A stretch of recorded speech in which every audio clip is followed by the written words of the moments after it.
Hello, আসসালামু আলাইকুম সবাইকে। আশা করি সবাই ভালো আছো, সুস্থ আছো। আজকে আমাদের পড়ানোর বিষয় হচ্ছে জৈব যৌগ, ক্লাস 10-এর চ্যাপ্টার 11। জৈব যৌগ শুরুতেই আমাকে যে জিনিসটা জেনে নিতে হবে সেটা হচ্ছে এটা জৈব যৌগের বেসিক। সেটা হচ্ছে মিথ থাকলে কার্বন একটা, ইথ থাকলে কার্বন দুইটা, প্রোপ থাকলে কার্বন তিনটা, বিউট থাকলে কার্বন চারটা, পেন থাকলে কার্বন পাঁচটা, হেক্স থাকলে কার্বন ছয়টা, হেপ থাকলে কার্বন সাতটা, অক্ট থাকলে কার্বন আটটা, নর্ন থাকলে কার্বন নয়টা, ডেক থাকলে কার্বন দশটা। দশটা পর্যন্ত মনে রাখতেও পারো, নাও রাখতে পারো, কিন্তু প্রথম পাঁচটা মাস্ট মনে রাখতে হবে। দ্বিতীয় যে জিনিস আমাদের জেনে নিতে হবে সেটা হচ্ছে হাইড্রোকার্বন। হাইড্রোকার্বন কি? কার্বন এবং হাইড্রোজেন দ্বারা গঠিত যৌগ হচ্ছে হাইড্রোকার্বন। হাইড্রোকার্বন আবার দুই ধরনের হয়, সম্পৃক্ত এবং অসম্পৃক্ত। সম্পৃক্ত কোনটা? অ্যালকেন। অসম্পৃক্ত কোনটা? অ্যালকিন। এখন অ্যালকেন কি আমরা সেটা জেনে নিই। অ্যালকেন হচ্ছে যেসব জৈব যৌগের মধ্যে কার্বন কার্বন একক বন্ধন থাকবে সেটাই হচ্ছে অ্যালকেন। এখানে উদাহরণটা দেখতে পাচ্ছ যে এখানে কার্বন কার্বনের একক বন্ধন রয়েছে, সেহেতু এটা অ্যালকেন। এখন তোমাদের কোশ্চেন থাকতে পারে যে কার্বনের এখানে এত হাত কেন, মানে এই যে শিকল, এগুলো শিকল শিকল কেন? চলো চলো এখন সেটা জেনে নিই। সেটা হচ্ছে একটা কার্বনের চারটা হাত থাকে, মানে চারটা শিকল থাকে, কারণ কার্বনের সর্বশেষ শক্তি স্তরে চারটি ইলেকট্রন উপস্থিত থাকে।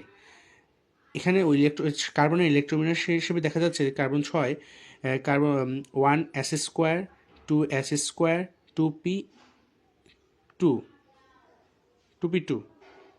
এখন পিতে যেহেতু ছয়টা থাকে, মানে পি অরবিটালে ছয়টা ইলেকট্রন ধারণ করতে পারে, কিন্তু যেহেতু কার্বন হচ্ছে ছয়টা, প্রথম ওয়ান এস স্কোয়ার দুইটা নিয়ে নিছে, এবং টু এস দুইটা, যেহেতু টু পি খালি দুইটাই ধারণ করতে পারবে।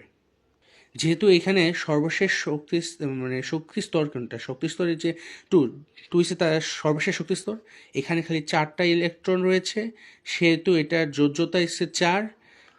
এখন সেটা চারটা কার্বন চারটা পরমাণুর সাথে যুক্ত হতে পারবে।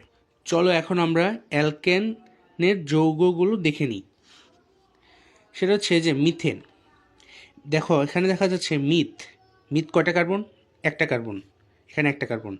যেহেতু এটা অ্যালকেন, তা আমাকে সবগুলো অ্যালকেন প্লাস এটা হাইড্রোকার্বন, সেহেতু কার্বন এবং হাইড্রোজেন উপস্থিত থাকতে হবে, সেহেতু এই যে এখানে হাইড্রোজেন হাইড্রোজেন হাইড্রোজেন হাইড্রোজেন হবে। তো এটা হয়ে গেল মিথেন। এখন ইথেনের ক্ষেত্রে যেহেতু দুইটা কার্বন এক বন্ধন দিলাম, যেহেতু এটা অ্যালকেন। এখন তাদের কার্বনের চারটা হাত দিলাম। তারপরে এটা একটা হাইড্রোকার্বন যৌগ, হাইড্রোকার্বন দিয়ে দিলাম। সেম একই ক্ষেত্রে প্রোপ যেহেতু, সরি এটা প্রোপেন হবে, ঠিক একই ক্ষেত্রে প্রোপ যেটা আছে তিনটা কার্বন বিশিষ্ট, এবং এটা হাইড্রোকার্বন, বাকিগুলোতে হাইড্রোজেন বসে যাবে।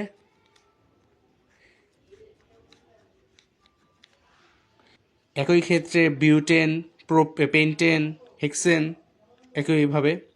আর এটা হচ্ছে মিথেনের গাঠনিক সংকেত। এটা হচ্ছে গাঠনিক সংকেত। আণবিক সংকেত হচ্ছে CH4। এটা হচ্ছে ইথেনের গাঠনিক সংকেত। এটার আণবিক সংকেত হচ্ছে C2H6।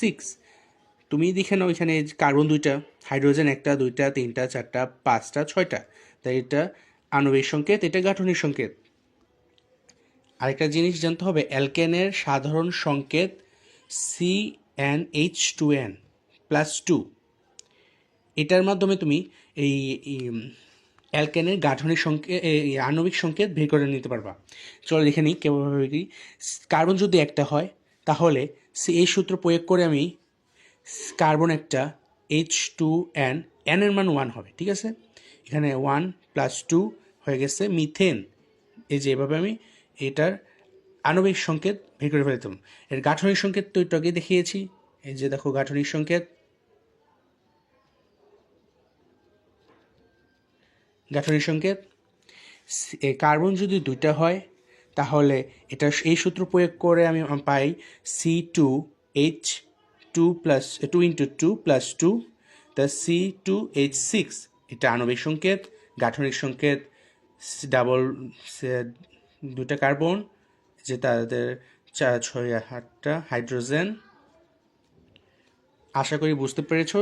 এই যে কার্বন এখন 3টা, তাহলে 3টা এই সূত্র প্রয়োগ করে কার্বন 3, 2 × 3 + 2 তা হয়ে যায় প্রোপেন।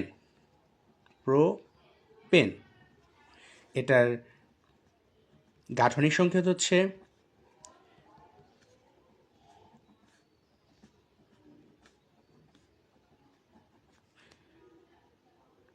আশা করি এই পর্যন্ত বুঝতে পেরেছো।